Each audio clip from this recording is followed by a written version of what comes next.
Welcome to Toddle's School Leaders Project. In today's episode, we're joined by Dr. Shyam Barr as he unpacks self-regulated learning and how it can transform your students into independent, lifelong learners. We explore the strategies that build students' awareness of how they think and learn best, ultimately putting them in the driver's seat of their own learning. If you're aiming to create a classroom culture where students take control of their own growth, then this episode is just for you. It's full of actionable strategies you can start applying right away. Let's jump into this episode with Dr. Shyam Barr.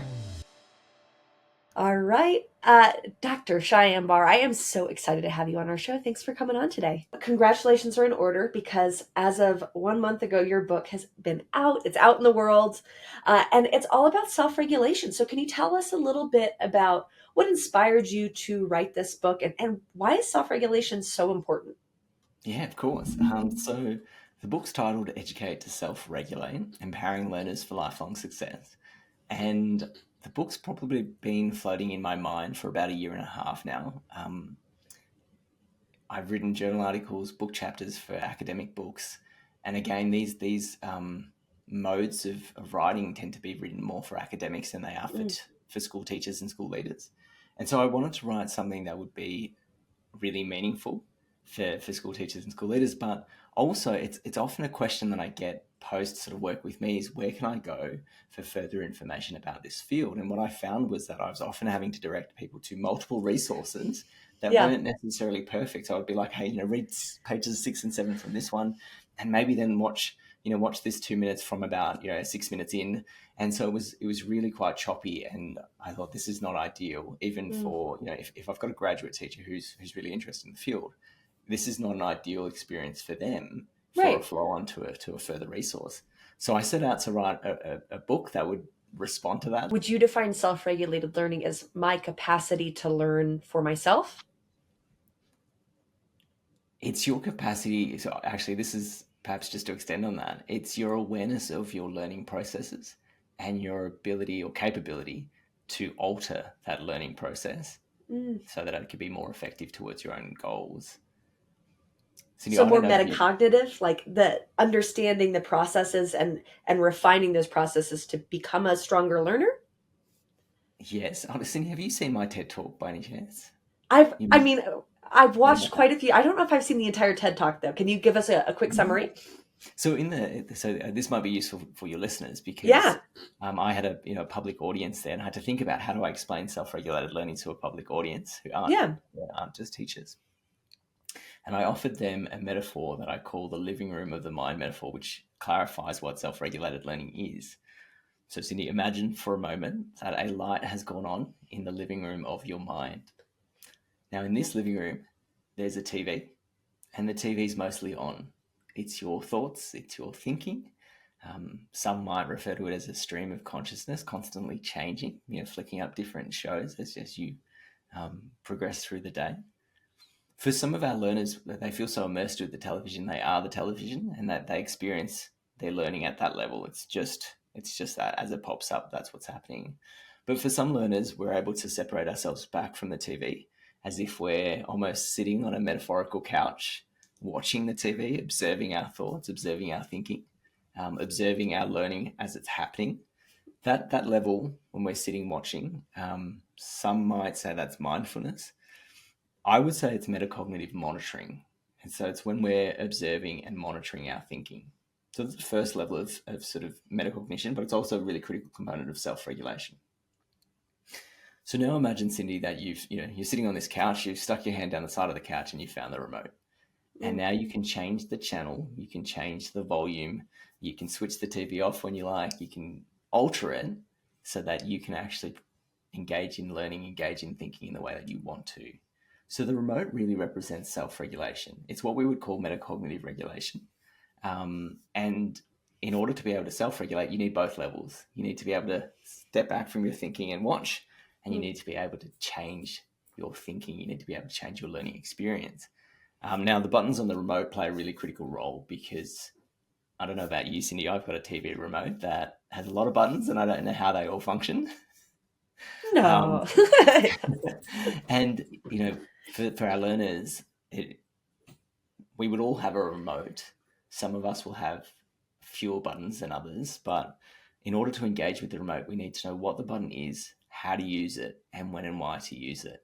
And that really almost hones in on perhaps part of the problem with our learners right now is that they don't have the quality of knowledge to separate themselves back from the TV, but also the buttons on the remote to change the channel, to change the volume, to alter the experience.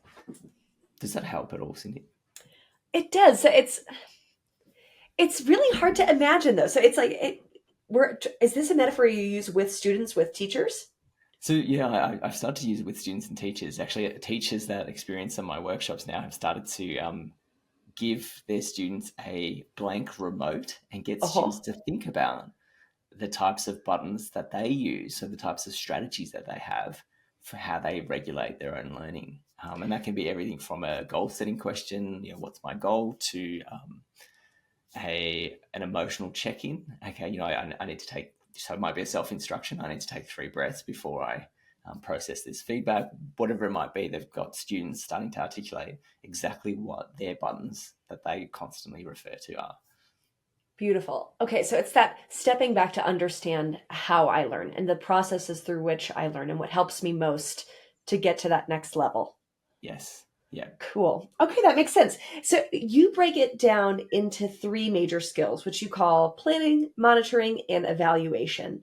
And I'm curious, could you give us a quick overview of those stages, or do they relate to your metaphor, or do they stand alone? So those 3 phases are actually very common in the literature.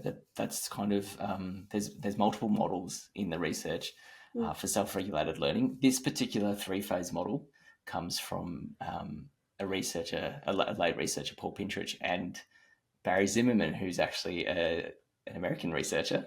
And the idea here is that in the planning forethought phase, a student would be setting goals, thinking about the strategies that they're going to use to achieve that goal.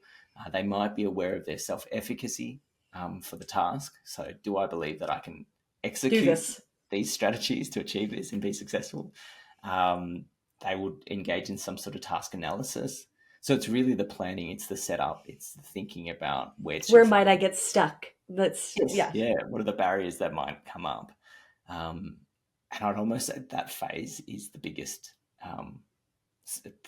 opportunity, perhaps, for students to better self-regulate. That's the one that they really get quite stuck with. Moving into the monitoring and evaluating have lots of similarities. Sisters. Yeah, they're very closely connected. Monitoring really is as we're engaging in the learning, we're constantly checking in whether or not we're making progress towards our goals, other strategies that we're using effective. Do I need to seek help? How's my self-efficacy tracking? And so it's just this ongoing kind of checking in against my goals and my progress. And then the self-evaluation or the self-reflection phase, which is the evaluating phase, is when we sort of formally sit down and go, where was I successful? How much progress did I make with this task today? What were the reasons for that success or failure if I failed? And therefore, am I going to take an adaptive or defensive response moving forward? And then that feeds into the planning phase. Cool. What I love about that is that it's such a mirror of great teaching practice, that as an educator, I should be setting goals, imagining the barriers that might come up, and that I should be kind of monitoring and evaluating throughout the teaching process. So it's like you're transitioning so much of the teacher workload, I guess, sharing that load with students as opposed to doing it for them. Absolutely. I'd say 100%. Yeah, it's for me, it's the same process, because teaching for me is a learning process. When I plan a lesson, I'm planning, monitoring, and evaluating. I'm experiencing learning in the sense that I'm learning how it's going to land for my students, and I'm going to adjust those goals as I learn how they're responding to it. So they are very similar processes. And when you're working with students, do you work across the board, elementary into high school? Do you focus mostly on upper age students, or kind of where does this work have the most impact, you think? So I think it has impact right across kind of the developmental stages. Research has shown that students can demonstrate self-regulated learning, or aspects of self-regulated learning, as young as 3 and 4 years old. So there was an evidence review that came out in 2020 that actually documents that from 5 years old, students are pretty good at identifying themselves as thinkers, but by 8 years old, they really start to demonstrate aspects of metacognition. So we can see it. So depending on the research that you're reading, it's anywhere from sort of 3-4 years old through to 8 years old that we're really starting to see different elements of this come into play. So very early, we can start to develop these skills. Most of my work tends to be with primary and secondary schools, which I don't know how that translates to America or the States, but that would be for us kind of grade 1 or prep, or kindergarten here, through to year 12, so an 18-year-old. I tend to typically work with teachers and school leaders rather than directly with students because of the benefit of self-regulated learning being taught in context. Yes. So there's a lot of benefit for that. And the teachers can make that translation, right? Because the skills and the strategies are being taught in their subject areas as opposed to in a standalone workshop with Dr. Shyam Barr. Right. It's like anything. Like if I'm going to teach AI, I want to do it in an interconnected way. If I'm going to teach self-regulation, it doesn't make sense to teach it in isolation because then it's just this weird standalone. And students typically struggle to transfer. So, we as teachers play a really important role with helping that transfer and activating that transfer within the subjects that they're learning and the topics that they're engaged with. Very cool. Within that, have you articulated like a continuum of skills of self-regulation? Is that part of your book where it says like, early self-regulation looks like, as opposed to more kind of articulated developing of that skill set? I would love to have included that in the book. That's something that I would say is still undeveloped in research because we have pockets, and depending on the population of student, it's different for different populations of students. And so it's always risky to put sort of this developmental stages for when students will develop self-regulated learning skills.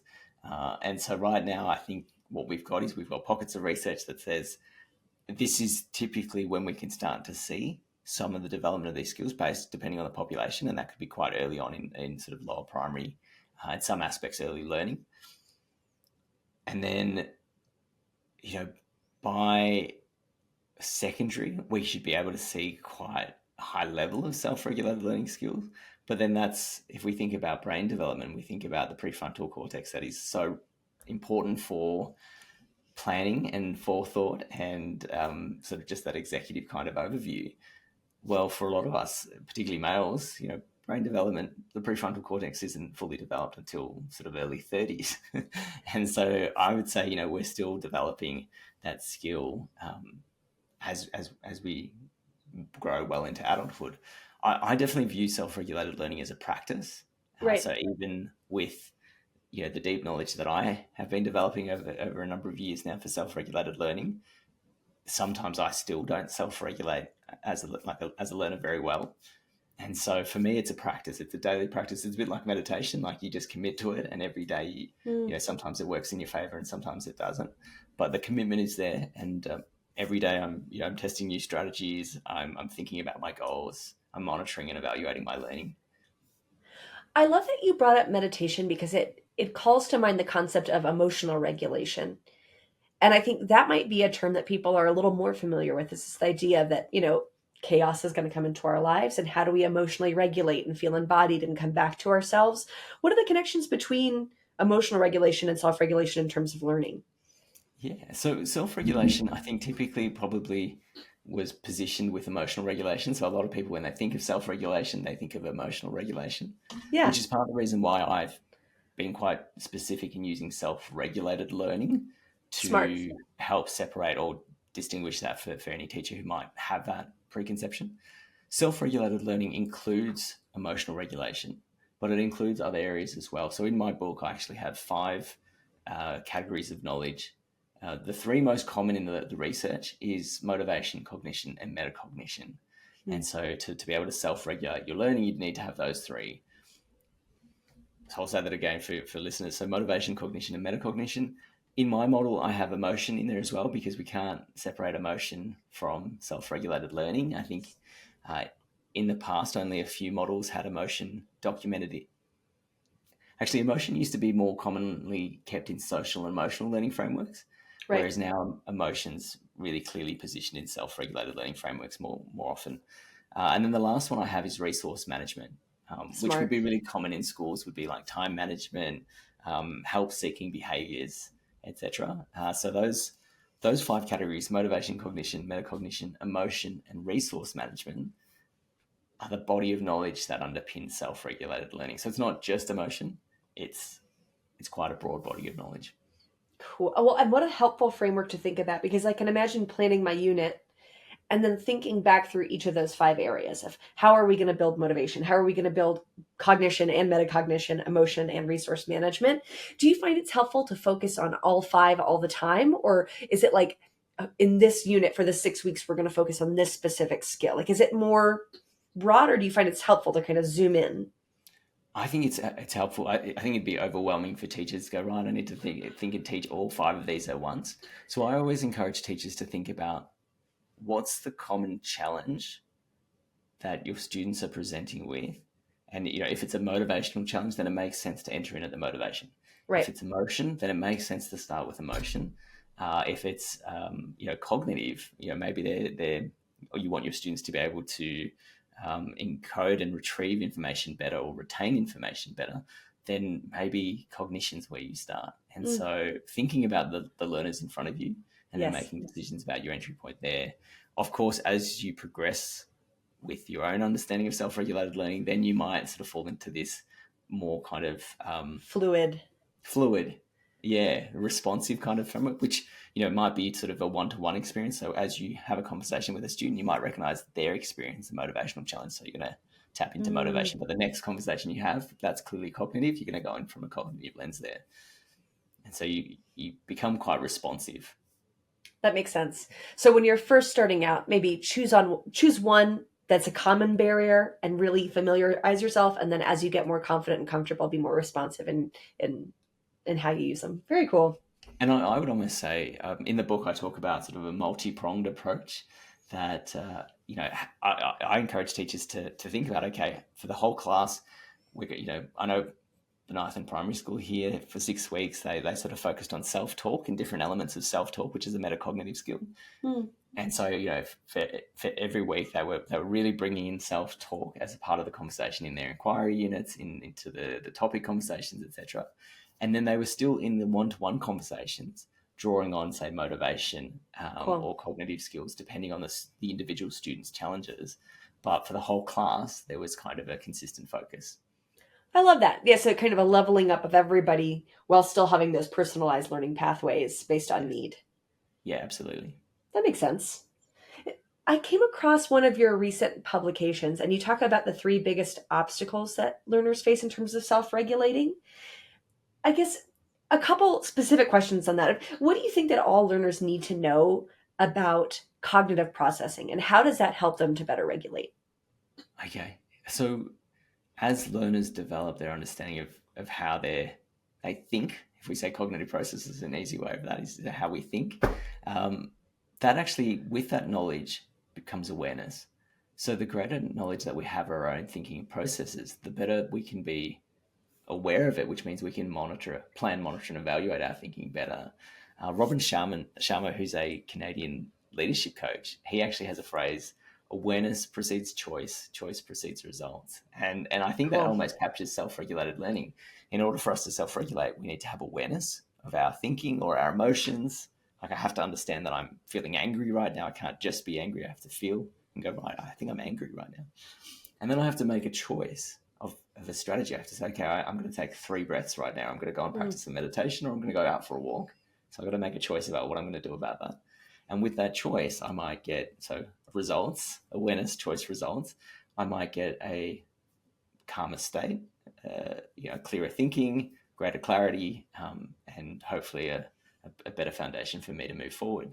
And so it's the same for a cognitive process. I need to be aware of the moment when I'm experiencing cognitive load, and I'm going, oh, actually, my brain hurts because there's too much information right now. Okay, what's the choice you're going to make? Well, I'm going to step back. I'm just going to switch my computer off. I'm just going to close the lid for 30 seconds. Actually, I'm just going to go for a walk to the toilet, because sometimes walking to the toilet and coming back actually helps me just refresh. And then that's going to help me hopefully be able to re-engage with the work that I'm currently faced with. It's so smart. It makes me come back to that TV metaphor of it so much of life, if you're in the TV, if life is just kind of happening to you, you can't make a choice in how you respond. And so much of what I'm hearing about this is just that awareness, that being able to take a step back and go, oh, I am feeling a little emotional, or I am feeling a little overwhelmed or a little confused, and being able to kind of sit with that feeling for a moment and then make that next right choice. Yes, absolutely. I think with young children, they're still learning that separation, and so I've got a 4-year-old daughter, and sometimes when she's angry, she's the TV in that moment, right? Like the emotion has hijacked the television, and she's just angry, and so it takes a little while for her to separate and go. And then I'll say to her, darling, so how are you feeling? And when she can articulate to me that she's feeling angry, well, hold on, we've just got a separation back now. She's sitting on the couch now, and she's able to tell me that she's feeling angry. And I say, okay, well, is there something we can do about it? Now she's making a choice. Awesome. Actually, yeah, and so we can go through that process. And it's the same for us as adults. Self-regulation means that we can start to take ourselves through that process on our own. Well, it's so funny because you mentioned it for kids, but I would say that's a skill that I learned later as an adult, even. It's just to feel your feelings. Like, my husband would be like, you're clearly upset about it. No, I'm not, and just to take that, to be able to recognize, oh, my lid is flipped. I'm overwhelmed. I need to take a pause. That is such an important skill. And I think if anybody takes away a big takeaway from this episode, it should be that first level is awareness and being able just to pause and recognize it. Yep. And it's the same with so if again, going back to sort of those 5 categories, how, one of the categories is motivation. So we have to be aware when we're lacking motivation. Yeah. And we have to be aware of what might be the cause of that motivation. So in my framework, I have 7, actually in the book, I think there's 6, but I've added self-determined recently. But there's different motivational beliefs, self-efficacy being one of those, task value being another, etc. And there's others. But when I'm lacking motivation, I might, so for a lot of learners, we might be able to say, right, I'm bored, I'm not motivated. And that's kind of first level awareness. My argument was simply that's not enough. Like you need to be able to go deeper and go, well, what belief is at play here? I might say, okay, I don't value this task. Great, I'm aware that I don't value this task. Okay, that's a deeper level of awareness. Now I can make choices. So what am I going to do about that? Can I boost my value for this task? Do I need to change the task? Do I need to speak to the teacher who might help me see value in this task so that I can increase my motivation? And so, in order for a learner to be able to identify or become aware, it's a bit like, there's so many different emotions. We also have so many different motivations, and our learners have to have an understanding of those different motivations in order to be able to identify it. A teacher, actually, a primary school teacher said to me the other day, he said that at their school, they focus really on students developing a concept of some of these complex kind of terms. So when we talk about motivation, he says it's really important for the learners to develop a concept of motivation, because until they have a concept of motivation, they can't actually think about it. Right. And so it's the same as then, what about self-efficacy? Do our learners have a concept of self-efficacy? Do they have a concept of task value? Do they have a concept of cognitive load? Do they have a concept of self-talk? And so these are all the different sort of elements that come into play when a learner's trying to self-regulate their learning. It feels like so much to as much where do you start with all of this? Especially when you're thinking about your younger learners and just trying to kind of get them into this. Is there an easy kind of way to slip into it, or is there like a starting point that works really well for a lot of learners? What would be your advice there? Yeah, of course. I'll draw you back to the book, Cindy, because the way the book's actually structured, chapters 1 and 2 are sort of foundations of self-regulated learning, the what and why of self-regulated learning, very much similar to the questions you've been asking here. And then the second part in the book is all about how to teach self-regulated learning. There's 5 chapters in there. And so that's chapter 3. The first chapter in that part, chapter 3, is all about just identifying the starting point, understanding where to start with the students. And actually, it's kind of an exploration of how your students are currently self-regulating their learning. And so it's using a range of very easy, implementable, easily implemented approaches or strategies to help you actually collect information about where your students are at, so that you don't feel overwhelmed. And then I have a really simple kind of approach, which is just sometimes it's as easy as choosing one class, one strategy for one lesson, and just starting really small and saying, okay, in this lesson, I'm going to talk a little bit about self-efficacy. That's it. Yeah. And I'm going to, or it might even be one student, and that's okay too. So starting really, really small is going to be important, because what we want to do is experience success with the approaches. So right. The faster we can build that success, the faster we're going to go, oh, okay, I saw how that worked or how that landed. I want to try that with another student, or now I'm going to try it with my whole class. Well, and it's like almost you're building your own self-management or self-regulation for teaching self-regulation. You develop your efficacious beliefs, and then you become more motivated. So it all kind of feeds into itself. And to be honest with you, Cindy, a lot of teachers would come to me with a very clear challenge, a student challenge that they're seeing already. So that might be the sometimes you don't even have to go and collect information, because you already have. You just know. You have an understanding of your students. You know that for learners in years 9, so 14, 15-year-old students, a lot of teachers will say to me that they're struggling with motivation and they're struggling with managing their distractions. So, we could choose either one of those. It's motivation or it's attention regulation. Cool. Teachers in the lower primary early learning would say emotion and social kind of regulation is going to be their first point. So that makes sense. Start there for early learning and lower primary. Emotional regulation seems to be a logical starting point. I err on the side of sort of recommending that every teacher, every school should start with the same thing, because I think it's about being responsive to the learners in front of you. Smart. To me, there feels like a lot of overlap. Are you familiar with Universal Design for Learning, UDL? Yes. Yeah. It feels like a lot of overlap there of, as teachers, we have so much knowledge about our learners, and to think first about what barriers do we anticipate seeing, and how might we responsively and proactively anticipate and provide supports for those barriers. Yep, 100%. It's very similar, obviously just in the very specific niche of self-regulated learning, because the goal for us as educators is to help our learners self-regulate their learning, as opposed to the goal being for them to retain information about a certain topic. Right. And so it depends on what the goal for the learning experience is. What I say to teachers is that often when we teach, so I see teachers use really good strategies, learning strategies in their classrooms all the time. You'd probably be familiar with the thinking routines, so Project Zero, Harvard University's Project Zero work. And a lot of the thinking routines are really good cognitive strategies. Right. If I take one thinking routine, which is connect, extend, challenge, where learners are using that frame as they're reading something to make connections, to think about what's extending their thinking, and then what might be challenging them or what they want to challenge within the article. That's a really good cognitive strategy. But as teachers, we would usually, well, at least here in Australia, we've been using it more as a pedagogy as opposed to teaching it as a learning strategy. And so what I would typically see is a teacher saying, okay, guys, I want you to, as you read this article, I want you to answer these 3 questions. What are the connections you're making? What are the extensions? What are you challenged by, or what do you want to challenge? And they facilitate that activity really beautifully, but the students are left having an experience of that as a reader, but not as a passive. Not thinking about it as this is a strategy that I can now use again in the future.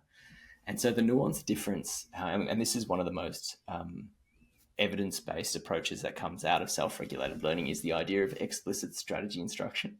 Yeah. And so I have an acronym. I call it NEMO-T. So Nemo, like the fish finding Nemo, NEMO-T. And the idea here is that we're more explicit in our strategy instruction. So we would name the strategy. So in this case, I might say, hey, guys, when I read an article, I always like to use a protocol to help me engage with the article. And the protocol I'm going to share with you today is Connect, Extend, Challenge. So it's called Connect, Extend, Challenge. That's the name of this strategy. And then I'll explain it. I'll talk to them about how to use this strategy, how I use the strategy when I'm reading. And then, name, explain, model. I might even model for them a piece of, an article that I've been reading recently and how I've annotated it with the connections, the extensions. and the challenges. And then I'll say, hey, what I want you to do is I want you to practice this strategy now with this article that we're going to use. And I want you to, as you're practicing this strategy, I want you to think about how effective it is for you as you engage with the reading. And at the end of the reading, actually before we even engage with the topic and you're thinking about the reading, I'm really interested in hearing your reflections on the effectiveness of the strategy. Cool. Okay, so let's have an opportunity now to practice. And then, so, that's the NEMO part, name, explain, model, opportunity for students to practice. And then after they've practiced it and we're having this conversation about how effective it was there for their learning, I might say to them, okay, so great, it sounds like it was really useful for you when you were reading that article. Do you think you could use this strategy in other areas? And so now I'm trying to activate their transfer. And I'm trying to get them to say, hey, I've been reading this thing in English. I could use it in English. Or actually, sometimes when I read blogs, I don't usually think about using a protocol. I could use a protocol, and so on and so forth. But the idea is to explicitly activate transfer and get them to think about where they might use it outside of the current context. And of course, if the students can't generate that themselves, then I can say to them, well, hey, this is how I transfer it. This is how I use it in different ways, shapes and forms. So that's an example of almost the shift from, a simple thinking routine as a cognitive strategy, moving from a teacher pedagogy to a student self-regulated learning strategy, because now the student can walk away with that strategy. And hopefully the next lesson, when we're reading something, I might say to them, okay, well, what strategy could we use to engage with this? And I'm looking for the students to generate that strategy, to say, well, hey, Mr. Barr, connect, extend, challenge. That was really good last time. Why don't we use that again?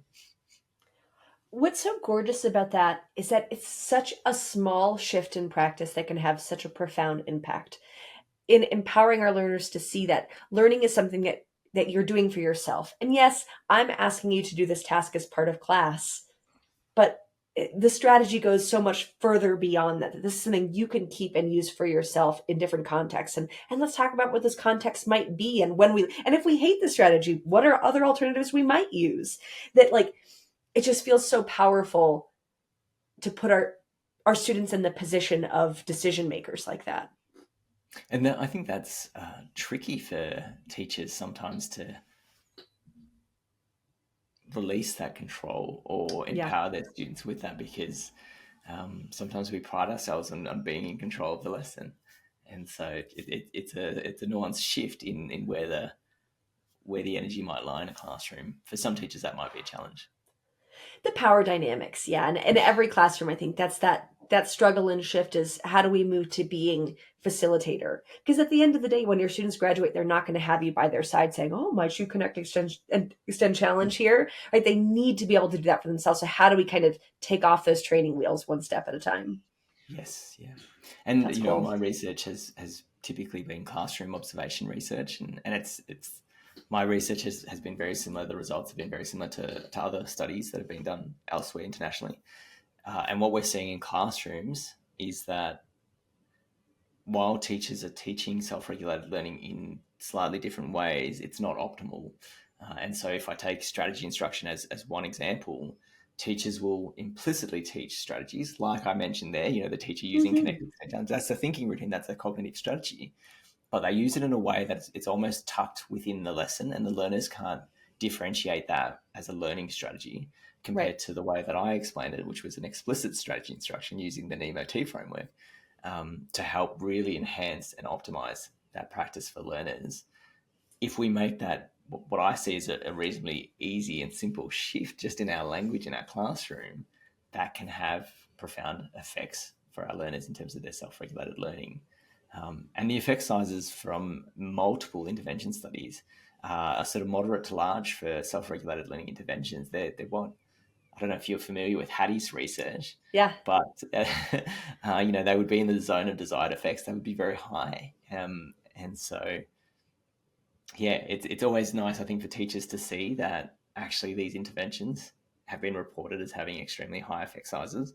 And so therefore, while sometimes we can't see the effect in the moment, they do actually demonstrate benefits for students in multiple ways.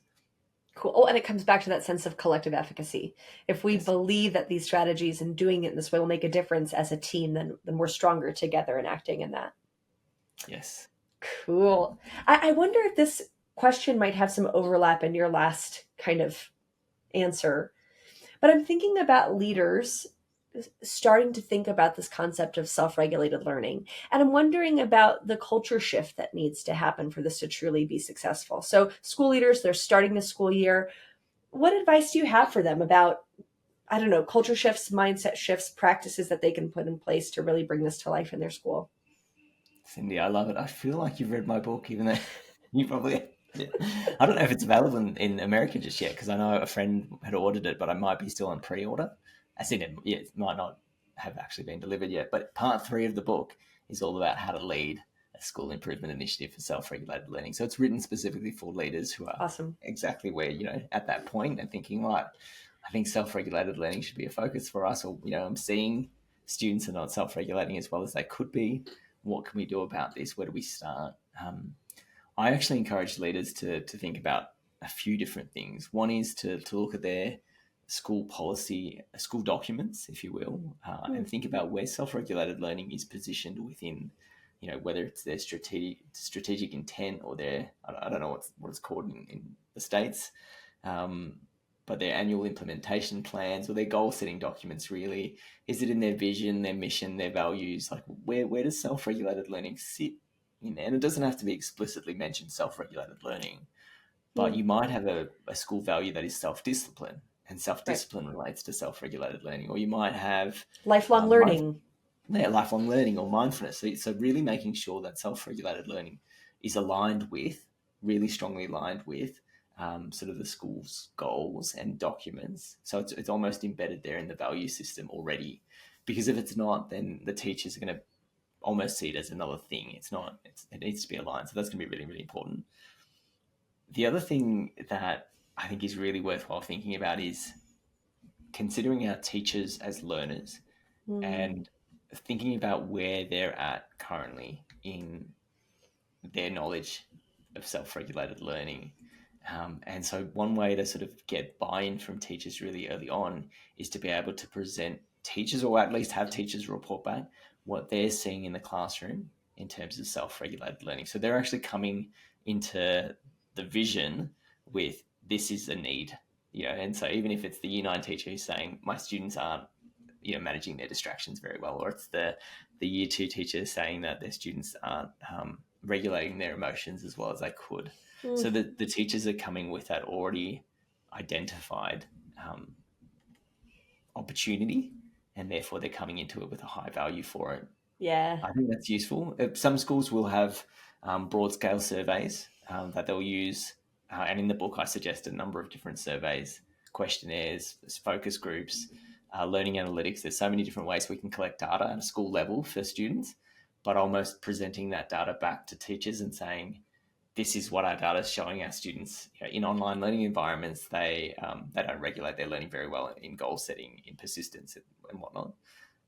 And so presenting staff with kind of aggregate data that identifies a really pivotal point that our students aren't self-regulating as well as they could. Here's the opportunity.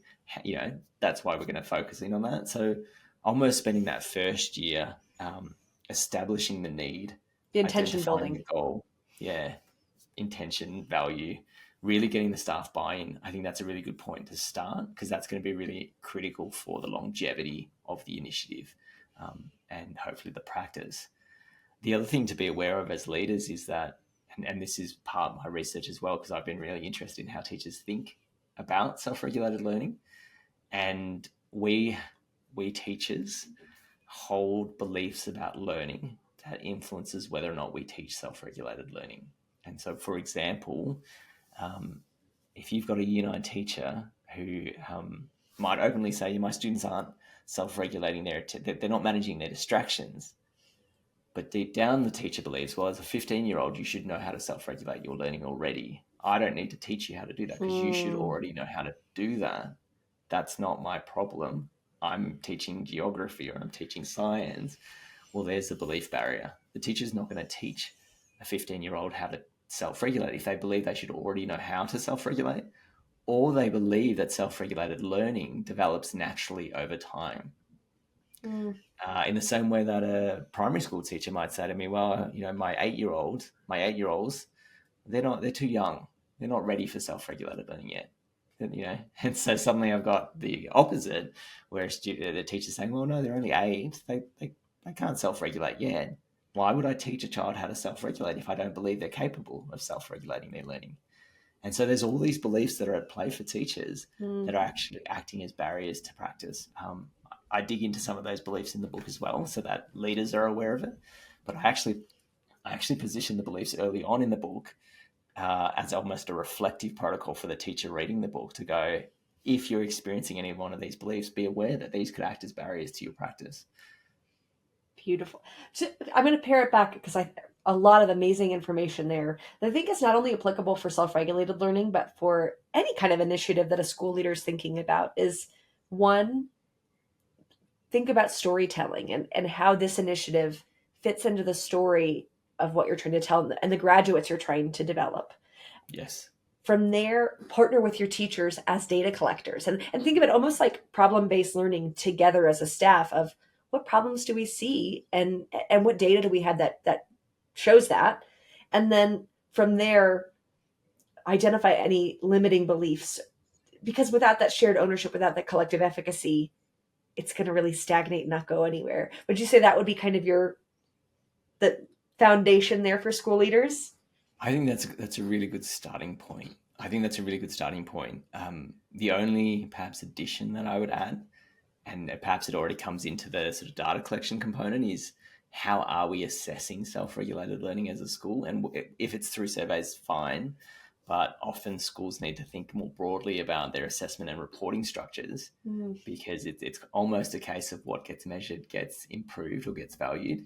And so if we've got self-regulated learning as a focus, then is it embedded within our assessment and reporting structures, which in essence will help our teachers focus on it in the classroom, help them think about it more prominently throughout their teaching and learning planning. Beautiful.